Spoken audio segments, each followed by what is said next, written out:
Channel में आपका स्वागत है।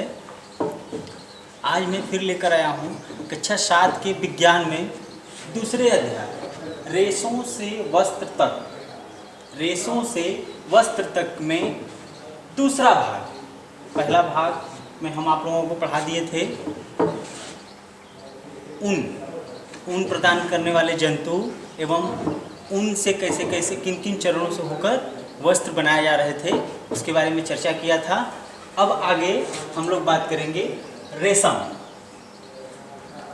रेशम से वस्त्र कैसे बनता है या रेशम प्राप्त कैसे होता है, इन सभी पर मैं चर्चा करूंगा।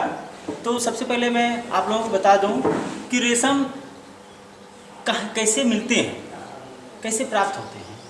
तो रेशम एक प्राकृतिक रेशे हैं जो कि रेशम कीट के माध्यम से हमें प्राप्त होते हैं। फिर से मैं बता दे रहा हूँ कि रेशम एक प्राकृतिक रेशा है जो रेशम कीट के कोकून से हमें प्राप्त होती है। लिख दे रहा हूँ, आप लोग इसे लिख लें।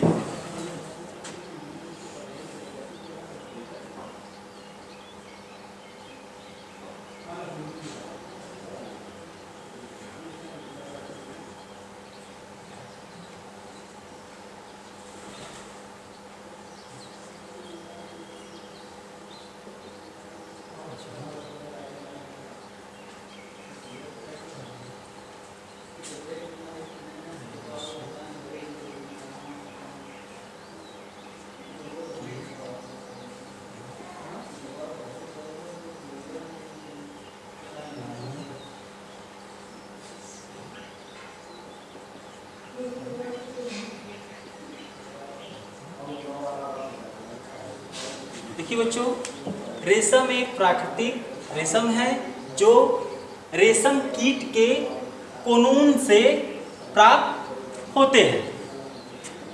ये रेशम बहुत ही कोमल, मजबूत एवं आकर्षक होते हैं, क्योंकि आप लोग प्राचीन काल में देखे होंगे कि प्राचीन काल में जो वस्त्र थे, जो वस्त्र बनाए जाते थे राजाओं महाराजाओं के समय में, उस समय जो आकर्षक वस्त्र बनाए जाते थे वो रेशम के माध्यम से ही बनाए जाते थे, जो कि मजबूत होता था, टिकाऊ होती थी और आकर्षक होता था।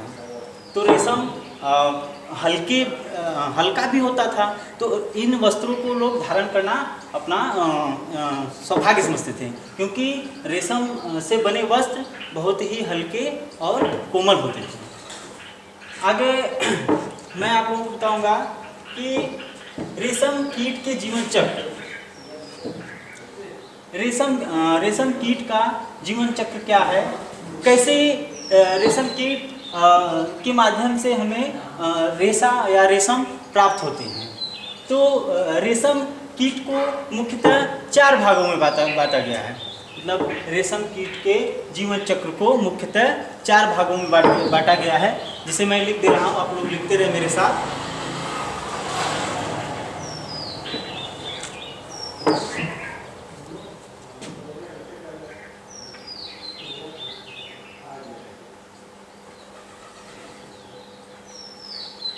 अंडे, लार्वा, कोया और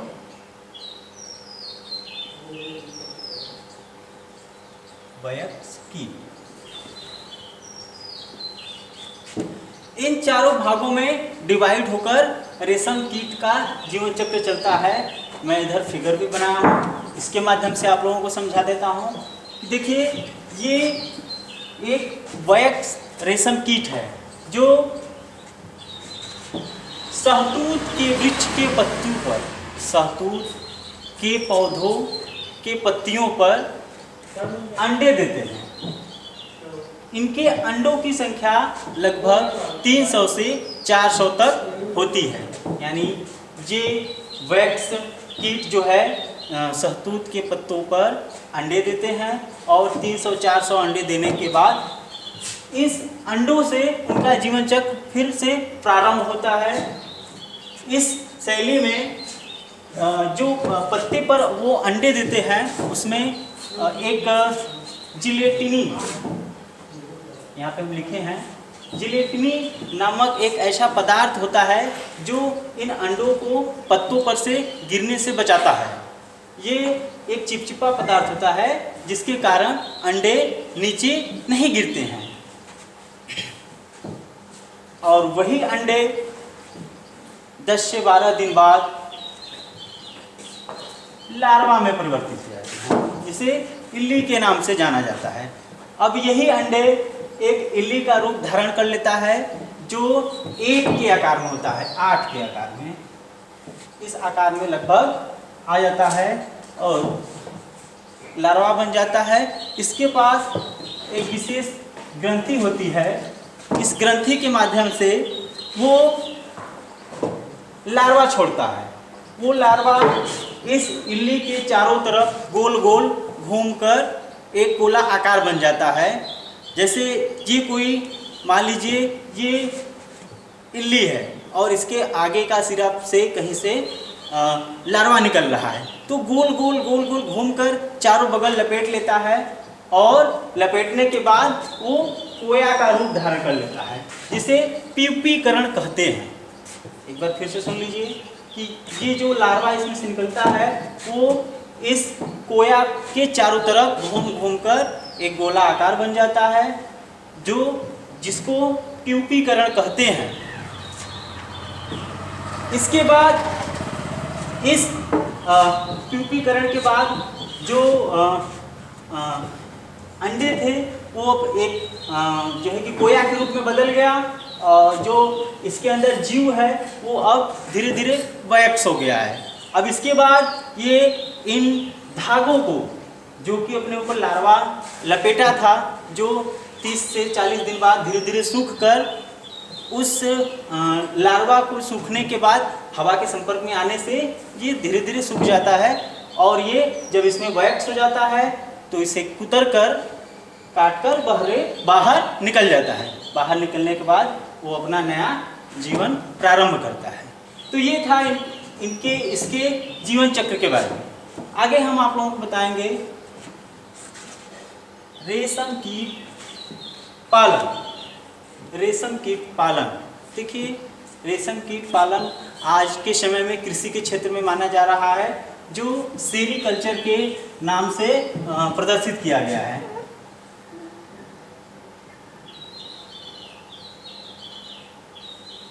सेरीकल्चर, इसके माध्यम से रेशम उद्योग को बढ़ावा देने के लिए सेरीकल्चर के माध्यम से रेशम उद्योग को बढ़ाया जा रहा है। इसका आविष्कार, रेशम का आविष्कार सबसे पहले चीन में हुआ, यानी सबसे पहले रेशम चीन देश ने बनाया। उसके बाद धीरे धीरे सभी देशों में विकसित होने लगा और विश्व का लगभग 15% भाग में भारत भी रेशम कीट पालन का उद्योग स्थापित कर लिया। यानी भारत भी धीरे धीरे रेशम उद्योग को बढ़ावा देने लगा।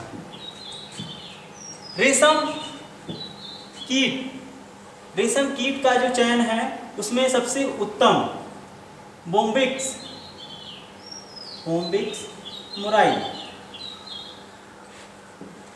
मोराई नामक कीट जो है वो सबसे उत्तम, यानी उत्तम इसलिए कि इसके द्वारा जो रेशम बनाया जाता है वो एक उत्तम क्वालिटी का होता है। और इस कीट से जो रेशे प्राप्त होते हैं वो है मलबरी सिल्क। फिर से मैं बता दे रहा हूँ कि इस रेशम धागों के निर्माण में एक विशेष नाम के कीट है जो बोम्बिक्स मोराई कीट है, और इसके द्वारा बनाए गए रेशे जो कि मतबरी सिल्क है, मतबरी सिल्क जो कि बहुत ही उत्तम क्वालिटी का रेशम होता है। आगे है इसका पालन पोषण। यानी रेशम कीट का जो पालन पोषण है उसके तहत इसके लिए एक विशेष पौधे पर इसका पालन किया जाता है, जो शहतूत के पत्तों पर इसका पालन किया जाता है। यानी शहतूत के पौधे के पत्तों, जैसे यहाँ पे हमने बनाया है, ये शहतूत का पौधा है जिसके पत्तों पर देखिए एक वैक्स कीट ने क्या किया, अंडे को छोड़े हैं। इस अंडे के माध्यम से लार्वा मतलब इल्ली तैयार होता है, लार्वा छोड़ता है, फिर उसके बाद कोया बनता है, कोया के बाद रेशम धागे प्राप्त किए जाते हैं।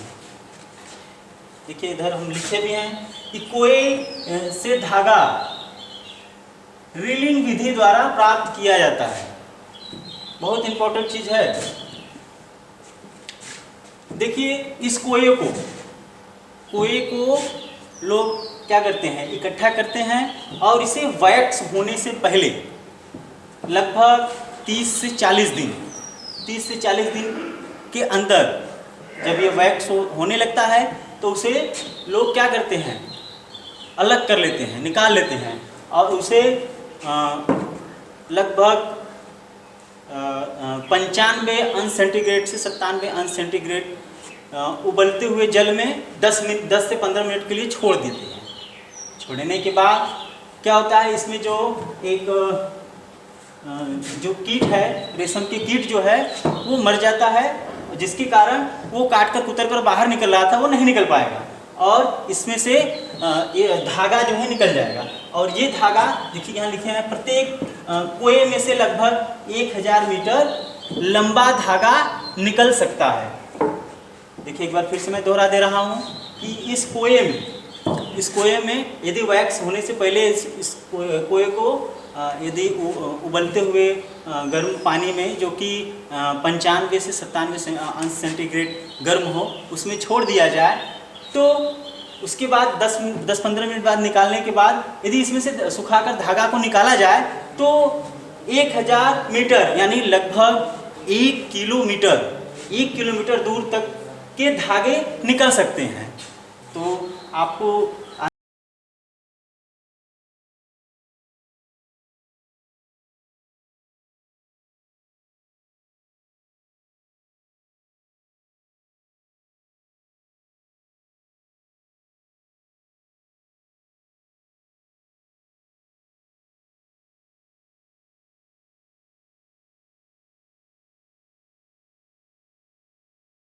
अंदाजा भी हो गया होगा कि एक कोए में से कितना अधिक रेशम के धागे प्राप्त किए जा सकते हैं। यहाँ तक आप लोगों ने समझ लिया कि प्रत्येक कोए से 1000 मीटर लंबा धागा प्राप्त हो सकता है। आगे मैं बात करता हूँ जो रेशम धागे उत्पन्न होते हैं कोए से, यानी यहाँ जो लार्वा निकल रहा है, ये लार्वा के माध्यम से जो कोया ट्यूबीकरण हुआ है वो कौन सा पदार्थ है। आप लोगों के मन में ये प्रश्न बन सकता है कि ये जो लार्वा निकल रहा है रेशम के कीट से, वो जो धागा तैयार हुआ है कौन से पदार्थ से बना है। तो ये है सेरिसीन, यानी ये रेशम जो तैयार हुआ है वो सेरिकीन नामक प्रोटीन से ये कोया तैयार हुआ है जिससे धागा बन जाता है, जो धागा के रूप में आपको यूज के लिए आ जाता है। आगे है भारत में प्रमुख सेरीकल्चर केंद्र। देखिए बहुत इंपॉर्टेंट बात है, शायद नीचे दिख नहीं रहा होगा आप लोगों को, मैं ऊपर लिख कर दिखा रहा हूँ।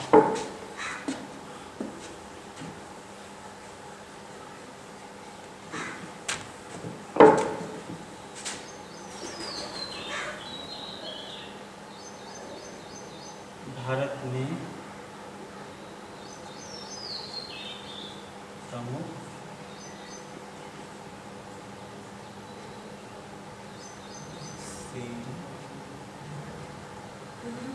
सेरीकल्चर केंद्र।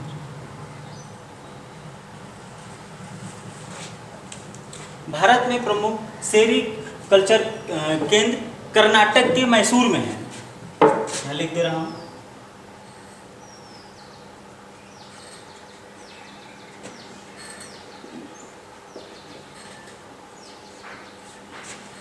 तथा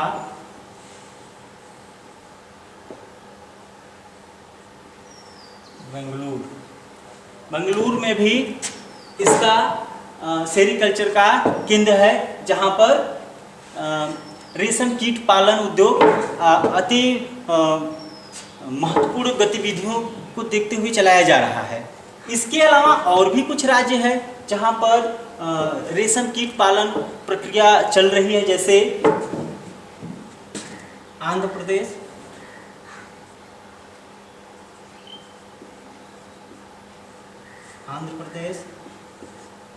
तमिलनाडु,